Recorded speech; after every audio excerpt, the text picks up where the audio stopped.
আমি কামাল, তোমাদের জানা আন্তরিক শুভেচ্ছা অভিনন্দন। তোমরা থাম্বনেল দেখে বুঝে গেছো যে আজকের ভিডিওটা হচ্ছে গরিব মানুষ কিভাবে ধনী হবে বা গরিব মানুষ কিভাবে টাকা জমাবে। দেখো, আল্লাহ যদি চায় তো তুমি ধনী হবে, আল্লাহ যদি চায় তবে তুমি ধনী হবে। এখন কথা হচ্ছে আল্লাহর কাছে তোমাকে তো চাইতে হবে। এখন তুমি আল্লাহর কাছে চাবে কিভাবে? তুমি কি আল্লাহর কাছে এইভাবে চাবে যে আল্লাহ আমাকে ধনী বানাও, আমাকে ধনী বানাও? তুমি কি এইভাবে চাইবে? নাকি তোমাকে কর্মের মাধ্যমে আল্লাহর কাছে চাইতে হবে? তোমাকে সততার মাধ্যমে আল্লাহর কাছে চাইতে হবে। তোমার জীবনের প্রত্যেকটা কাজ তোমাকে খুব হিসাব নিকেশ করে করতে হবে, কারণ তোমার এক একটা ভুল পদক্ষেপ তোমার জীবন থেকে এক একটা বছর পিছিয়ে যেতে পারে। তাই জীবনে তুমি যে পদক্ষেপগুলো নেবে, প্রত্যেকটা পদক্ষেপ খুব ভেবেচিন্তে তোমাকে নিতে হবে। হ্যাঁ বস, তোমাকে প্রত্যেকটা পদক্ষেপ ভেবেচিন্তে নিতে হবে, কারণ তোমার এক একটা ভুল পদক্ষেপ তোমার জীবন থেকে তোমাকে এক বছর পিছিয়ে দিতে পারে। তাই তোমাকে যে পদক্ষেপ নেও না কেন, তোমাকে প্রত্যেকটা পদক্ষেপ বারবার বারবার ভেবে খুব সঠিক সিদ্ধান্তে খুব সঠিক পদক্ষেপ তোমাকে নিতে হবে। যা কিবার আসি মূল কথায়, এই যে থাম্বনেল দেখেছেন ধনী হবেন কিভাবে, সেই ক্ষেত্রে আপনাকে তিনটা পদক্ষেপ নিতে হবে। পদক্ষেপ নম্বর 1, আপনাকে টাকা সঞ্চয় করতে হবে। আপনাকে সঞ্চয় করতে হবে বস। হয়তো আপনি কখনো তুমি বলতেছি, ডোন্ট মাইন্ড। তোমাকে টাকা সঞ্চয় করতে হবে। এখন তোমরা বলতে পারো যে আমি তো ছোট ব্যবসা করি, আমার ইনকাম কম, আমার ব্যবসা করতে ছোট, আমি কিভাবে টাকা সঞ্চয় করব, আমি কিভাবে টাকা জমা? হ্যাঁ, তোমাকে টাকা জমাইতে হবে। কেন? তোমার স্বার্থে। কারণ জীবন তোমার, সিদ্ধান্ত তোমার, জীবন তোমার, আনন্দ তোমার, জীবন তোমার, সুখ তোমার, জীবন তোমার, দুঃখ তোমার, বেদনা তোমার। এখন সিদ্ধান্ত তোমাকে নিতে হবে। তুমি কি বৃদ্ধ বয়সে অন্যের উপর নির্ভরশীল হবে, তোমার চোখের পানি ঝরাবে? নাকি তুমি বৃদ্ধ বয়সের জন্য সেই যাতে তোমাকে কষ্ট করে না লাগে সেই জন্য তোমাকে সঞ্চয় করে কিছু টাকা জমিয়ে দিতে হবে, কিন্তু সম্পদ রেখে যেতে হবে। এই ধনী হইতে যত কষ্ট আপনাকে করতে হবে, যত কষ্ট আপনাকে করা লাগুক, আপনার এই অল্প বয়সের মধ্যে, আপনার এই যৌবন বয়সের মধ্যে আপনাকে করতে হবে। আপনি যদি বৃদ্ধ বয়সে চিন্তা করেন, বয়স যখন 60 পার হবে, যে না আমি 70 বছর বয়সের পরে কি করব, হ্যাঁ, আপনি সেই সময় চিন্তা করেন, হবে না বস, হবে না। তোমাকে চিন্তা করতে হবে তোমার যখন শরীর শক্তি আছে, স্পিরিট আছে, তোমাকে 20 থেকে 40 বছর বয়স, এর মধ্যে তোমাকে চিন্তা করতে হবে। এর মধ্যে তোমার যখন শরীর, তোমার স্পিরিট আছে, এই স্পিরিট থাকার মধ্যেই তোমাকে তোমার টাকা সঞ্চয় করতে হবে। এবার আসি, যারা ছোট ব্যবসা করে তারা কিভাবে টাকা জমাবে। যারা ছোট ব্যবসা করবা বা যাদের ছোট ব্যবসার প্রতিষ্ঠান, তারা কিভাবে টাকা জমাবা। আমি তোমাদের একটা টিপস দিচ্ছি। এই টিপসটা আমি আমার বাস্তব জীবন থেকে দিচ্ছি। তুমি তোমার ব্যবসা প্রতিষ্ঠানে এরকম একটা খাতা নেবে, তুমি তোমার ব্যবসা প্রতিষ্ঠানে এরকম একটা খাতা রাখবে, এবং সেই খাতার মধ্যে 1 তারিখ থেকে এইভাবে লিখবে মাস, ধরে নাও জানুয়ারি 2024, এখানে লিখবে তারিখ, এখানে জমা, এখানে মোট জমা, এখানে টোটাল তারিখটা লাগবে। হতে পারে সেটা 30 মাস, 31 মাস বা 29 মাস, পুরা মাসটা তুমি এখানে লিখবে। এরপর তুমি কি করবে, তুমি প্রত্যেক দিন তোমার একটা হাজিরা, হতে পারে সেটা 500, হতে পারে সেটা 1000, এটা তোমার সংসারের উপর বা তোমার চাকরির উপর বা তোমার ব্যবসার উপর নির্ভর করবে। তুমি কত টাকা রাখলে তোমার ব্যবসা ক্ষতি হবে না বা তোমার সংসার চলবে। ধরে নাও তুমি 1000 টাকা রাখবে। তোমার ব্যবসায় যদি প্রত্যেক দিন অনলি 2000 টাকা কেনা বেচা হয়, 2000 টাকা বিক্রি হয়, 3000 টাকা বিক্রি হয়, তুমি 1000 টাকা প্রত্যেক দিন জমাবেই। দেখবা, আমি বাস্তব অভিজ্ঞতা থেকে বলছি, তোমাদের কোনো প্রবলেম হবে না ব্যবসায়, তোমার ব্যবসা চালানো কোনো ঘাটতি হবে না। তুমি এইভাবে তুমি 1 মাস ট্রাই করো, তুমি 6 মাস ট্রাই করো। কিভাবে রাখবে? যখন 1 তারিখ হবে এনে রাখবে 1 তারিখ 1,000 টাকা জমা, মোট 1,000। 2 তারিখ 1,000, মোট 3,000। 3 তারিখ 1,000, মোট 3,000। 4 তারিখ 1,000, মোট 5,000। 5 তারিখ 1,000, মোট 5,000।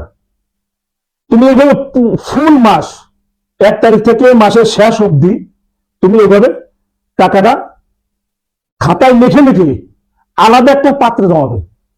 কখনো ব্যবসার চালানের সাথে একসাথে মিলাবে না, কারণ ব্যবসার চালানটা তুমি আরেকটা পাত্রে রাখবে সবসময়। তুমি প্রত্যেকদিন এই তোমার হাজিরাটা আলাদা একটা পাত্রে রাখবে খাতায় লিখে, আর আর বাকি যে টাকাটা থাকবে ওটা তোমার ব্যবসার টাকা, ওটা তোমার মূলধন, ওটা তোমার চালান, ওটা তুমি আলাদা একটা পাত্রে রাখবে।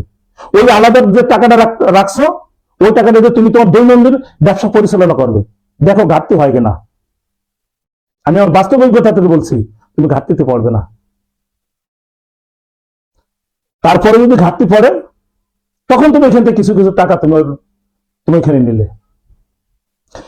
তুমি যখন এই পুরো মাস টাকাটা জমাইলে তখন তুমি কি করবা? যখন মাস শেষ হবে, ফুল মাস যখন শেষ হবে, তখন বেতন তোলার মতন তুমি এই টাকাটা তুলবা। পুরা মাসে যে তুমি একটা বেতন নিছো, কখনো তুমি ব্যবসা চালান থেকে তোমার সংসারের কাজে তুমি খরচ করবে না। কখনো তুমি প্রত্যেকদিন তুমি ব্যবসা থেকে টাকা খরচ করবে না। তুমি ওই মাস শেষে ওই টাকাটা তুমি তুলবা বেতন তোলার মতন তুলে তুমি ওই টাকা থেকে তুমি 80% টাকার মধ্যে তুমি তোমার দৈনন্দিন জীবন শেষ করো। তোমার সংসারের খরচ, তোমার ছেলেমেয়ের লেখাপড়ার খরচ, তোমার চিকিৎসা ওষুধ কেনার লাগতে পারে, তোমার আদার্স আরো অনেক খরচ আছে। তোমার এই 80% টাকার ভিতরে তুমি শেষ করবে। তাই তো যত কষ্ট হোক তোমাকে 80% টাকার ভিতরে শেষ করতে হবে। আর বাদ বাকি যে 20% টাকা থাকবে, এই 20% টাকা তুমি ব্যাংকে একটা অ্যাকাউন্ট খুলে ব্যাংকে জমাবে। তোমাকে ধনী হতে হলে তোমাকে সঞ্চয় করতে হবে। তুমি সঞ্চয় না করলে তুমি ধনী হবে কিভাবে? সঞ্চয় ছাড়া তুমি প্রত্যেকদিন কামাচ্ছ, তুমি 1,00,000 টাকা কামাচ্ছ, তুমি প্রত্যেকদিন 2 লক্ষ টাকা কামাচ্ছ, তোমার মাসে প্রায় 50 লক্ষ টাকা কামাই। তুমি কিন্তু যা ইনকাম করতেছো তুমি তাই প্রত্যেক মাসে খরচ করছো। তোমার কোনো সঞ্চয় নাই। বলো তো তুমি কি দিন শেষে ধনী? তুমি কি মাস শেষে ধনী? না, তুমি দিন শেষে কিছুই না। 8-10 জন মানুষের মতন সাধারণ মানুষ। যখন তোমার ইনকাম যত কমই হোক, তুমি যদি কিছু সঞ্চয় করে করে ব্যাংকে জমাইতে পারো, যদি তোমার ব্যাংকে 5 লক্ষ 10 লক্ষ টাকা হয় বা আরো বেশি টাকা হয়, তখন তুমি কিছু টাকার মালিক, আমি ধনী। তোমাকে ধনী হতে হলে আরেকটা জিনিস খুব মেনে চলতে হবে। সেটা কি? সেটা হলো তোমার বিলাসিতা একটু কমায় আনতে হবে। আমাদের সমাজে আছে কি যে হ্যাঁ আমার একটু টাকা হয়েছে তো আমার ওই পাশে দেখাইতে হবে, ও গাড়ি কিনছে, ও মোটরসাইকেল কিনছে, আমার মোটরসাইকেল কিনতে হবে। ও কিনছে 1,20,000 টাকা দিয়ে, আমারটা 2.5 লক্ষ টাকা দিয়ে কিনতে হবে। নো, এটা করা যাবে না। ও কিনছে কিনুক না, তোমাকে একটু মার্কেটিং দিক থেকে, কেনাকাটার দিক থেকে একটু চিপা হতে হবে। আরেকটা টিপ দিচ্ছি বস, সেটা হলো তুমি এমন বন্ধু সিলেক্ট করবে যে বন্ধু তোমারই মতন গরিব কিন্তু ধনী হতে চায়।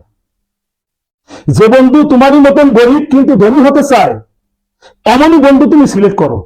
কারণ তুমি এমন বন্ধুর সাথে মিশো না যে বন্ধু ধনী হতে চায় না।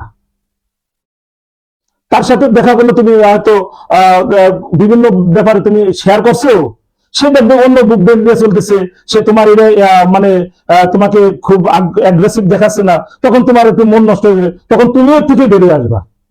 সে তোমাকে বিভিন্ন কথা বলে, তখন তুমি এর থেকে বেরিয়ে আসবা।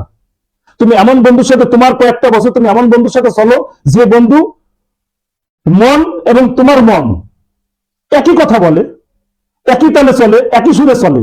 তুমি এমন বন্ধু খুঁজে বের করো, দেখবে তোমার জীবনে পরিবর্তন ঘটবে। টাকা জমাচ্ছ প্রত্যেক মাসে মাসে, এখন তুমি বলতে পারবে আমি তো প্রত্যেক মাসে মাসে টাকা রাখতে পারবো না। হ্যাঁ, তোমার প্রত্যেক মাসে রাখার প্রয়োজন নেই, কিন্তু তুমি 20% টাকা বা 10% টাকা তুমি অবশ্যই আলাদা একটা জায়গা জমায় রাখবে। হয়তো 2 মাস পর, 3 মাস পর, তারপর একবার যে ব্যাংকে টাকাটা রাখবে। মাসে মাসে রাখতে পারলে ভালো হয়, কারণ কাছে টাকা থাকলে টাকা, আমরা গরিব তো, আমাদের টাকা ভাঙা হয়ে যায় বিভিন্ন জায়গা থেকে। ও হয়তো তার একটু প্রয়োজন হবে, একটু দিলাম, হ্যাঁ, তখন ভাঙা হয়ে যায়। মাসে রাখতে, যদি তুমি মাসে না রাখতে পারো, তাহলে তুমি হয়তো দেখা গেলো যে তুমি 2 মাস বা 3 মাস ওই টাকাটা জমায় রাখতে হবে। কিন্তু কিন্তু এই মুহূর্তে তুমি কি করবে? এই মুহূর্তে তুমি টাকাটা ব্যাংকে জমাবে। এবার তুমি দেখো তো, তোমার 1 বছর পরে তোমার কত টাকা জমা হয়। ভালো একটা অ্যামাউন্ট তোমার জমা হবে। এবার তুমি 5 বছর রাখো, তোমার কত হবে? তোমার ভালো একটা ভালো অ্যামাউন্ট জমা হবে। যদি তুমি 10 বছর রাখো, তখন তো তুমি কল্পনা করোনি যে না, আমার ব্যাংকে 5 লক্ষ টাকা জমা হবে। কারণ তোমার তো তখন নুনন্তি পান্তা পুরায়। এখন তুমি কিন্তু 10 লক্ষ টাকার মালিক। হ্যাঁ বস, তুমি 10 লক্ষ টাকার মালিক। এখন তুমি কি করবে? তুমি 10 লক্ষ টাকার মালিক হয়েছে বলে এখন তুমি কি বসে বসে বসে বসে খাবে? নয় একটা ব্যবসা নিয়ে পড়ে থাকবে? না, এখন তোমার হলো ধনী হওয়ার এই প্রথম রাস্তা থেকে তুমি দ্বিতীয় রাস্তা, প্রথম ধাপ থেকে দ্বিতীয় ধাপ, প্রথম সিঁড়ি থেকে দ্বিতীয় সিঁড়িতে তুমি পা দিলে। এখন হলো তোমার ধনী হওয়ার, দ্রুত ওঠার সময়। সেটা কিভাবে? তুমি তো 10 লক্ষ টাকা ব্যাংকে রাখছো, ওই 10 লক্ষ টাকা তুমি ফালিয়ে রাখবে না।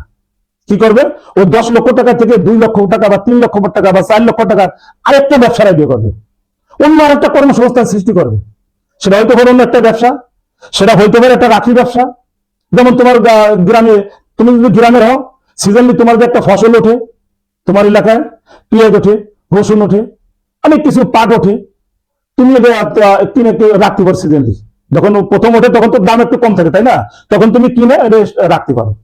যখন একটা সময় আছে দাম হয়, তখন তুমি এটা বাজারে ছেড়ে দাও। বা তুমি অন্য আরেকটা ব্যবসা করতে পারো।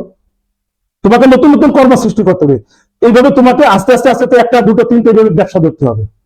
কিন্তু তুমি তো পুরনো ব্যবসা তোমাকে ছেড়ে দিলে চলবে না।